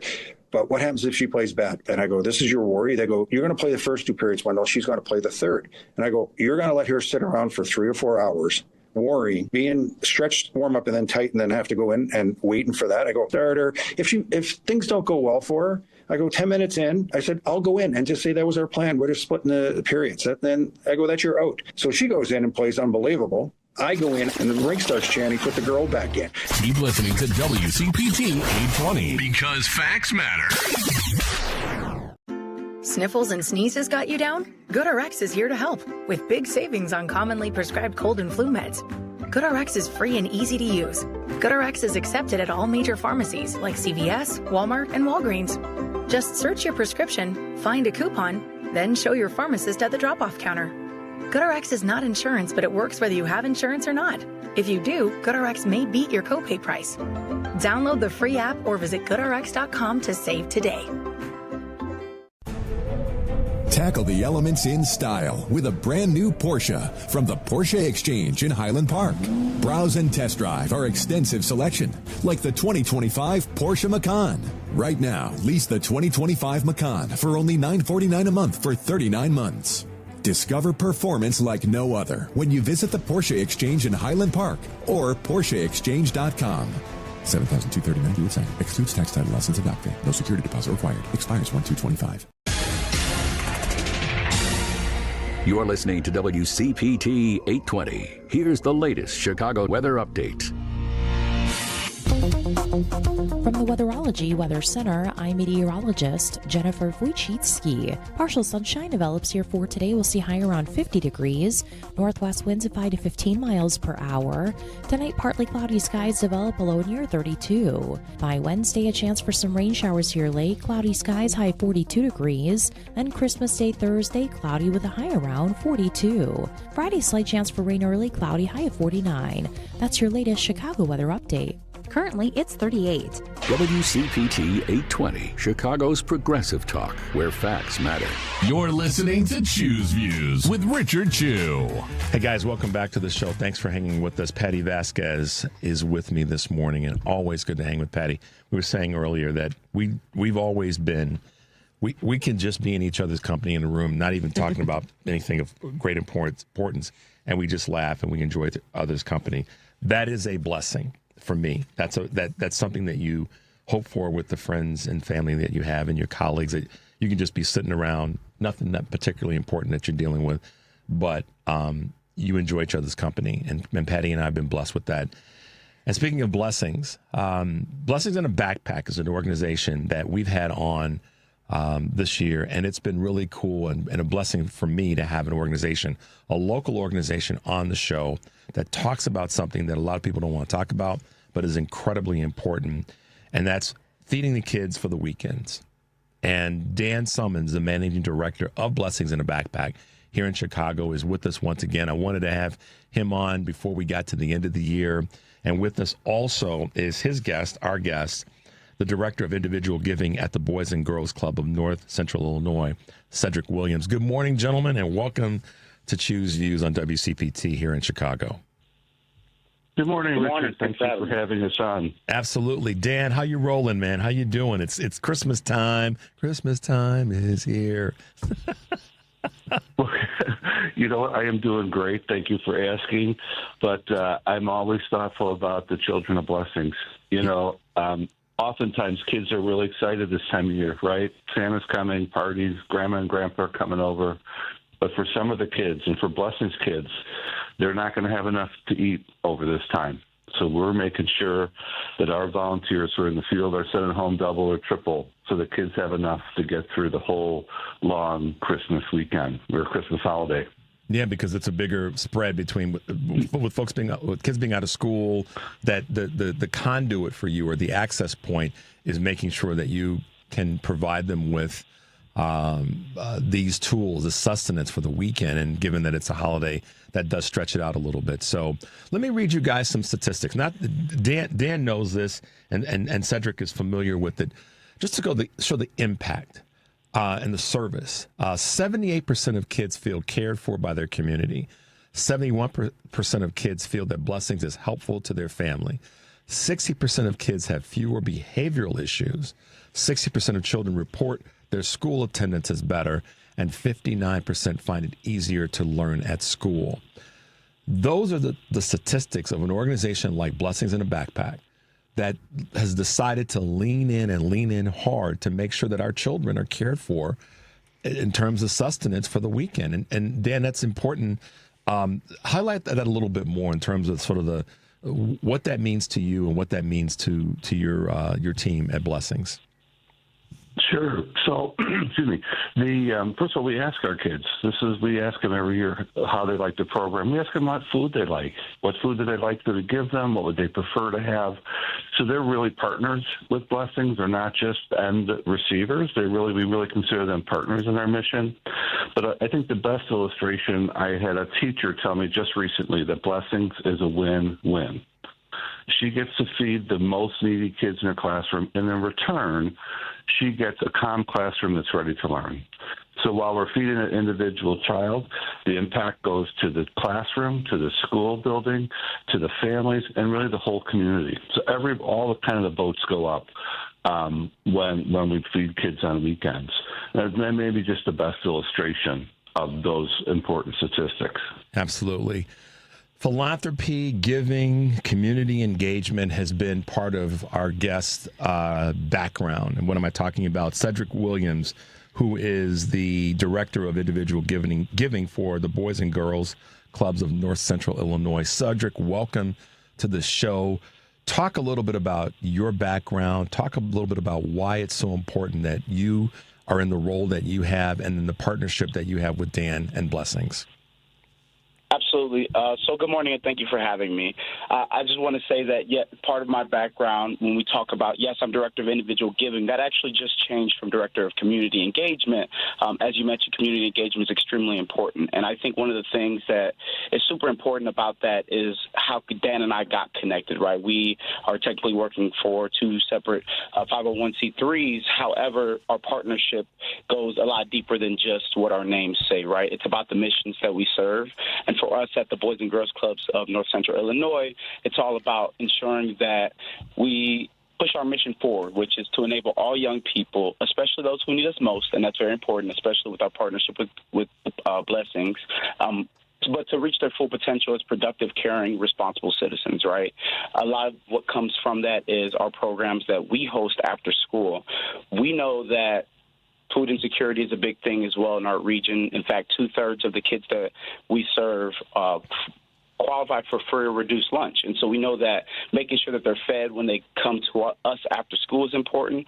But it's also working with Dan is so great because we know that, yes, we feed them when they're here at our programs, but when they go home, who knows if they're able to eat as much as they'd like when they get there, right? So being able to work with Blessings in a backpack and be able to provide meals for our kids over the weekends is something that it's really gone great. We've been working together a little over a year now, I think, at this point, and our kids love it. Our staff loves it. And it's just a great opportunity to make sure that we're taking a holistic approach to the way that we're providing for the kids. Boys and Girls Club of North Central Illinois. So what's that region encompass? What's the kind of the boundaries or the geography of the North Central territory? So we start as far north as Schaumburg, Streamwood, Hanover Park, and then we go to Elgin, South Elgin, Batavia, and Aurora. Okay. Throughout the rest of the country, so one of the things that I learned from Dan as a guest on the show earlier this year is the footprint that Blessings has, but it's there to match up the food insecurity that is there's no zip code that is immune to that throughout the nation. And, Boys and Girls Clubs have been known for many years in America. How are you seeing your national impact? I know that your area is North Central Illinois, Cedric, but what are some of the national success stories that you can speak to as an organization? Well, I think that it's very important to look at the numbers, right? So even investing in our communities or investing in Boys and Girls Clubs, we've seen that every dollar invested in Boys and Girls Clubs actually returns $10 into your community, which is extremely important. In Illinois, we're actually a little bit higher than that, where every dollar brings back 11. But in terms of the footprint that we have across the country. So there's Boys and Girls Clubs of America, and they're sort of like the corporate to our franchise, right? And I think that what we see is that across the board, the kids who attend Boys and Girls Clubs, they are doing better in school. Their grades are higher. The truancy rates are significantly lower for those who attend Boys and Girls Clubs versus their counterparts who don't. Test scores are higher, and kids are able to plan for their future after high school. And that's very important to us because we know that a lot of the work that we do is to ensure that when they're going through school in their middle school years and their high school years is very important, but we want to set them up for success in the future. And over 90% of the kids we serve have said that they plan to graduate high school on time with a plan for their future. And that's extremely important, and we're very proud of that. So as a father, you've got 3 sons, Cedric, and I guess I'm just curious, and Patti can chime in on this as well as a parent, how they view your work and what you're doing. And when you're at home and you're talking with your sons about the work that you do, what are some of the conversations that you guys have, if you can share that with us? Oh, absolutely. I think that our work with Blessings in a Backpack is extremely important to describing to them what it is that we do and how I'm working with the kids in our region. I actually have my middle son, Cedric III, we call him C3. He was doing summer programming for the Boys and Girls Clubs, and I remember he grabbed a bag as we left programming, and he was like, "Oh, hey, guess what? I got snack." And I said, "Yeah, I work with the people who brought that." And he said, "You did?" And I was like, "Well, yeah." And he said, "So why did you do that?" And I said, "Because there are more kids that might not be able to have as much food as they'd like when they go home." And he kind of just looked at me, and, of course, the inquisitive ways of the kids, he asks why. And I said, well, not everyone is in a position to be able to provide as much as they'd like to, for their families. And so what I'd like to do is I'd like to help them by working with other organizations and bringing them food and things of that nature to help them be able to be in a better position. And he just smiled. He's like, that seems cool. That's and wonderful. for me, I just lit up as a father. I'll bet. Patti Vasquez is the host of one of the shows here on WCPT, Driving It Home with Patti Vasquez. It's I love to have fun with that because Patti says I wake up with Richard Chew every morning. But Patti's a mom, and she understands the importance of the connection between parenting and all the things that go into schooling and making sure that children are properly propped up. And I know she's got some thoughts for you guys as well. Yeah, I mean it's wonderful when you can open up a child's eyes who might not understand somebody else's situation, and that's true for all of us. I mean, through your conversation with your child, you're also planting a seed that will help generations to come. Don't you feel that way as well? Oh, absolutely. I mean, it's nice to see how much your children care just from going in the ins and outs of life and the conversations, for sure. Yeah, it's so vital. Go ahead. Yeah, it is. So we're going to take not a quick break, but just a couple of house cleaning items. You're listening to Choose Views on WCPT AM 820 in Chicago and WARR 1520 AM and 103.5 FM from Warren County, North Carolina. I'm Richard Chew, and in studio with us today is Patti Vasquez from Driving It Home with Patti Vasquez here on WCPT, as well as Dan Summins, the Managing Director of Blessings in a Backpack here in Chicago, and Cedric Williams, who is the Director of Individual Giving for the Boys and Girls Clubs of North Central Illinois. Guys, we're in that holiday season, and I think one of the things that's so great about what you guys do is you know that you're going to have your high points. And when Dan and I have talked, privately about this, we know that there are the high points of the year, where they're, the end of the school year, holiday season, where you've kind of have to raise your effort and double down, if you will, on what you provide. But one of the things that's so great about what you guys do is it's constant.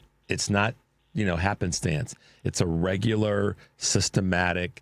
We've got to deliver for the children every single day. In your case, Cedric, and every single weekend. In Dan's case, what kind of energy does that take from you guys to be on point like that, day to day and week to week and month to month? Well, I'll start off and I'll let Cedric finish. No, I think for us, we do feed kids every Friday this school year. In a place like Boys and Girls Clubs, we feed kids all year round. So during the summer, it's a Boys and Girls Club, summer school, and things like that. But really, one of the things we're battling is not just the physical hunger, it's also the anxiety of not knowing if you're going to have enough food when you get home. So I like to say that Blessings delivers certainty, that those kids, our kids, the 6,400 kids we're feeding across the area, know they're going to get fed. They can relax. They can be a kid. They can focus on their studies. And this is certainly my job, and you got to come to work every day, but it's a job you do with some enthusiasm and some joy because you understand the final impact. It's not just making rich people richer. Cedric's a fundraiser. I am. We may try to make rich people poorer, which is quite frankly kind of fun. So that, you know what? Okay, that's got to. We're going to clip that out because that's got to be. We were talking about Dan. We were talking about this earlier. I don't know if you guys heard. Patti and I were talking about money in politics, and let's just be real. This is a political station and a political show. But yeah, I like that, Dan. We're going to have a conversation over the holidays about that one, brother-in-law. I don't know if the rich will like that marketing, but it's better than eat the rich. Yeah, better than eat the rich. Yeah, exactly.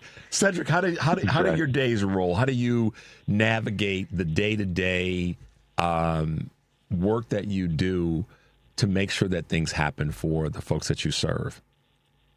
Yeah, so truthfully speaking, it's a daily churn, right? It's about going in and just making sure you've got task after task. But I think at the end of the day, Dan really hit it on the head.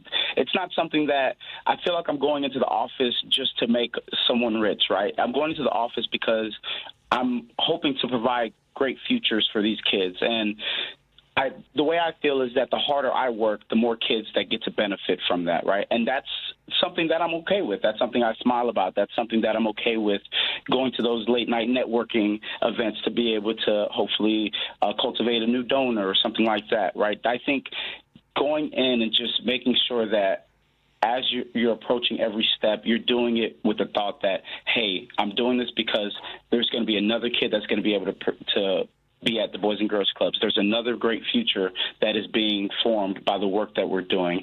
And doing that type of work sometimes may seem like it would be draining, but when the thought of the mission is behind it, it's really something that's more energizing than anything. And I'm just happy to be able to do it every day. That's so great to hear. Yeah, and I know it takes a special person. I've said this for years, to do certain things in this world. Not everybody can do certain things and do them in a certain way with the aplomb that you guys bring to the table in this space. So I'm honored to have you guys on. I'm always honored to have Dan on, and he's been so great and wonderful in bringing inviting someone on, a guest that's a partner, and it just goes to show the reach that can be had when we do it this way. Guys, let's talk about, I'm going to call it the elephant in the room, but I'll talk about it in terms of some of the funding that you guys are all having to navigate through. We've got the federal dollars that are being snatched, killed, terminated, whatever the word is, to help where we need help. And then we have the philanthropic part of this conversation.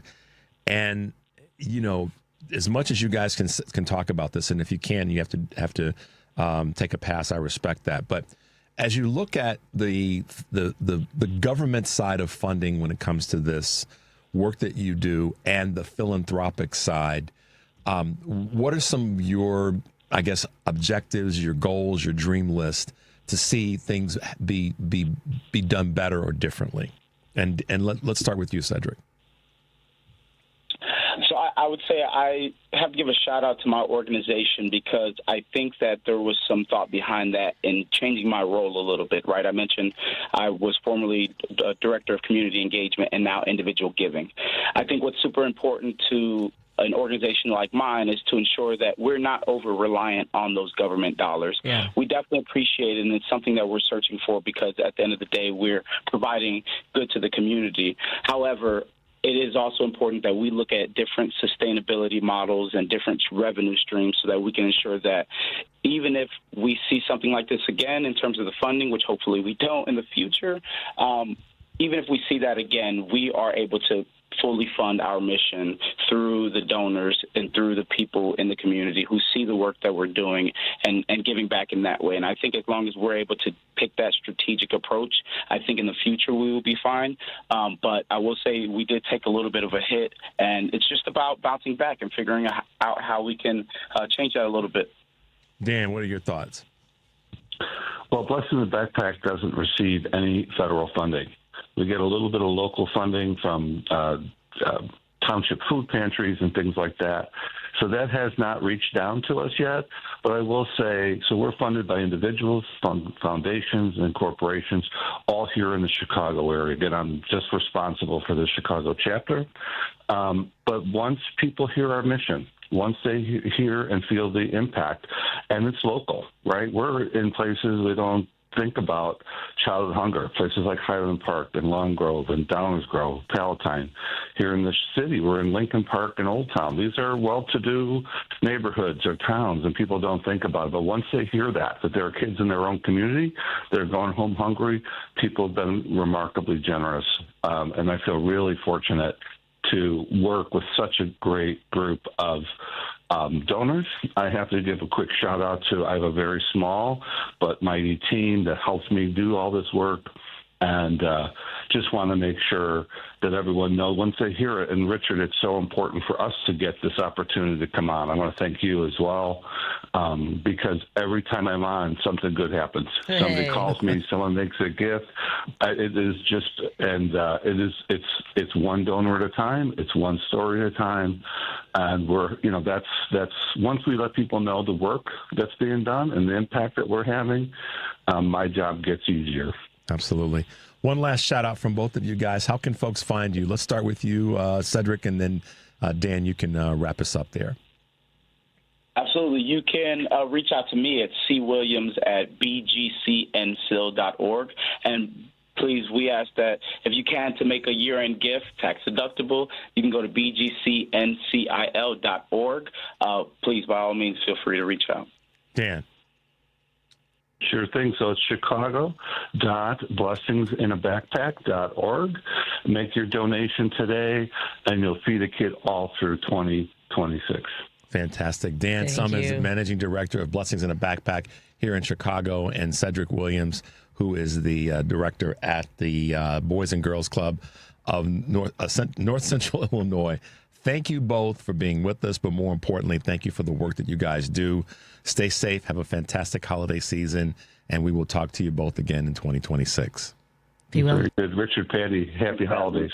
Happy holidays. Thans, guys. Be well. Bye-bye. All right, bye now. So, Patty, what's incredibly great about we got to drop that those calls. Devin, can you get? Oh, yeah, I'll let you do that because I don't want to break anything. I'm very good about that. Don't touch it. Oh my God, I'm always afraid of breaking the station. I run that board, and Matt comes in. He's like, "Get that cup of water away from that board." I come in. I sit here and I get my space. But then I don't touch anything else. If something's not making sense, I'll say to Devin or to Henry or to Maddie B, okay, something's not right, and I'll lean back and get away from the board. Oh, I know about an eighth of that board. I know all everything to the right. These slide out. I know buttons, Devin. I know two things, and then that's good enough in case there's a crazy morning. And I can turn on the mic. There you go. Then I know how to do that, and then I stay away from everything else. The other day, this screen went out. So this is how you hit the commercials, all the bumpers back in and stuff. This was out. And I fortunately had three guests who were very good at chatting with each other. And me and Lady B are in here taking panels apart. I'm up on the console while the show's going on. So it was the HDMI cord back here. I had pulled it out. It's a cord. But here's the thing. I used to work at Radio Shack. So I'm not intimidated by... Yeah. There you go. We don't want to break anything. No. Let's see what else somebody is saying to us. Let's see. Well, I got one from just in our conversation with Blessings, because they mentioned make the wealthy poorer, right? Yes. And which I do think is better marketing than Eat the Rich. But Beth in Michigan says blessings to all in last 15. I heard a great quote on Tom Hartman years ago. A very wealthy man, when asked about resenting taxes, I think said, why would he? Because it was just returning people's money back to them, which is a lovely quote. It's the attitude of the wealthy that they're entitled to be greedy that's killing our rich economy. Is what Beth says. That Beth from Michigan is always spot on. She always sends some great stuff to us. Patty, there's a lot that we do with our shows, and there's a lot that we don't get to do because of time. Time always runs out, and I think sometimes, gosh, I wish I had more time to do more. But I think to go back to something that Dan and Cedric both said about giving and being excited and encouraged each day when they get up to go to their respective offices, is because they get a chance to serve. Right. And even in this, with our goofy radio shows that we both have, one of the things that I take away is I hope I've been of service to the folks that listen to the show. And that's always my goal, is to be of service to you guys. And I hope that you take that away from me and from Patty. I don't want to speak for Patty in that space, but I know for me, that's always the honor. Absolutely. It's always, especially when we have live events, and sometimes I feel like we get the texts, we get calls, but when someone you haven't heard from, I had one woman come up to me and sing the entire theme song to my show at the No Kings rally, and I was like, oh my God. So it's really lovely to connect with folks, and I know a lot of you listen that don't text and call, but we're so grateful when you interact, and happy to create a space where we can all talk to each other and feel safe together. That's the key. All right, guys. Thanks for hanging with us, Patty. Thanks for coming in. Thank you for having me. Yeah, she drove around the corner. Stay tuned for the Stephanie Miller Show. And remember, guys, take a deep breath and make your life count. I got to beat traffic home.